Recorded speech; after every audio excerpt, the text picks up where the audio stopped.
Now, the Super Falcons return to winning form with a 3-1 victory over Cameroon at Yaoundé's military stadium, bouncing back from a 1-0 defeat in their previous friendly. Cameroon took an early lead in the 7th minute, but Nigeria equalized in the 32nd minute through Chiwendu Ihezuo, assisted by Rinsola Babajide. Now, Babajide then scored in the 43rd minute to give Nigeria a 2-1 halftime lead, with Michelle Alozie adding a third in the 64th minute. Now, the Super Falcons dominated possession and controlled the game defensively after taking the lead. Now, the match forms part of Nigeria's preparations for the 2026 Women's Africa Cup of Nations, where they will face Malawi, Zambia, and Egypt. Great game we saw for the Super Falcons. Yes, they lost that first one, 1-0. It is a friendly game. I don't think we should be able to judge the players. It's a trial ahead of the tournament. But once again, they've proven that they have quality right there on the football pitch. And going into the WAFCON, which we do not know if it will be kicking off on the 17th or not, or in Morocco, we're not still sure. But the Super Falcons seem like they are ready for the tournament. Yeah, I mean, I was very thrilled, comforted with the fact that they won today after the loss. Convincingly, too. Yeah, in the first game. As we said, this is a pre-WAFCON friendly. Yeah. It's meant to, you know, show us which areas of the team needs to be worked on, needs to be improved, and all of it. And I think it achieved the purpose because they lost the first one, conceding a goal late in the game. And in this particular one, they conceded early and bounced back, had a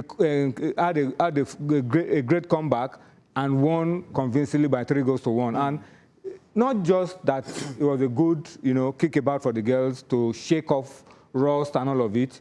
It was also a good performance by the team. And the goals came from everywhere, including Alozie, the defender, moving upwards to get a goal. And of course, a few of the top players, key guys, maybe just one, Esther Okoronkwo, wasn't around. And you know what Esther brings into this team. So I'm happy that they were able to do this. I'm happy that they defeated the Cameroonians in this second game, and that they had a lot of opportunities to even score more goals. And the coach was able to try out a new goalkeeper in the first game and try out a few young legs to replace the aging ones. And the fact that this game we didn't have Ashley Plumtree at all is also opening up a lot of options for the coach to try out, you know, younger defenders. I was worried after the last WAFCON that our back line was getting too old, and that we need to freshen them up with a lot of young players. Today's game gave us an opportunity of seeing a lot of young players. Alozie was moved to the left side. Ijamelusi was on the right side. So now the coach is beginning to see what options there are and the depth in that squad to be able to. And that's Alozie's goal, you know. Your Alozie, your cross. I like the fact that you put that in there. And then you can see clearly that all those rumors about Big Tommy baby bump, is not true. Yes. Where did the rumors come? We're happy now. And Udoka was almost fainting when he had the yes.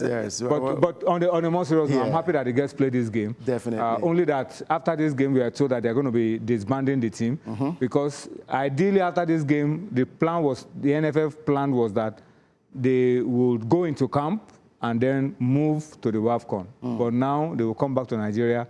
The team will be disbanded and we'll wait for CAF to announce, tell us exactly what is happening with the WAFCON. Right, well, again, don't you think this will affect the girls? Because we're not even sure who is hosting the tournament. We're not sure what dates. It's looking obvious that it might not start up on the 17th. Now, these are the girls that have been in camp for a while and they've played 2 friendly games against one team, Cameroon. Disbanding them and waiting upon CAF to make an announcement. If this announcement comes at short notice, what time do we have to now call these girls together again? It affects all other teams representing their countries at the tournament. Yeah, to be honest here, whatever decision comes from CAF, remember today marks 2 weeks to that tournament.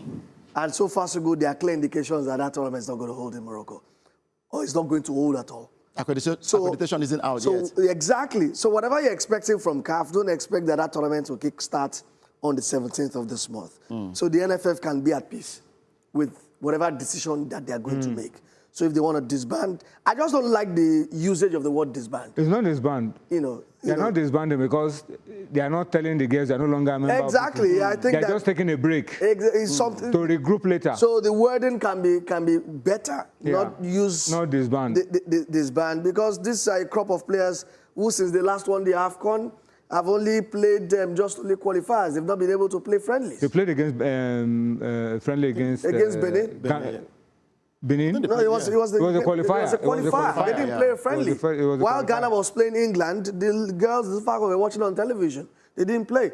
So I would have hoped that this could be an opportunity, because remember that while this WAFCON is supposed to be holding, there are also other continental competitions. For example, we have qualifiers. Yeah, because qualifiers going on for the tournament. Because these are supposed to be qualifiers for the World Cup next year. For the World Cup. So a lot of the other continents are also playing qualifiers. In fact, today, Denmark played Serbia. France just beat Ireland 2-1. Yeah. So I'm hoping that the NFF can use this window, find more friendlies. I think sometime a couple of weeks ago, Tony was wondering why we could not schedule another friendly to play Benin Republic again.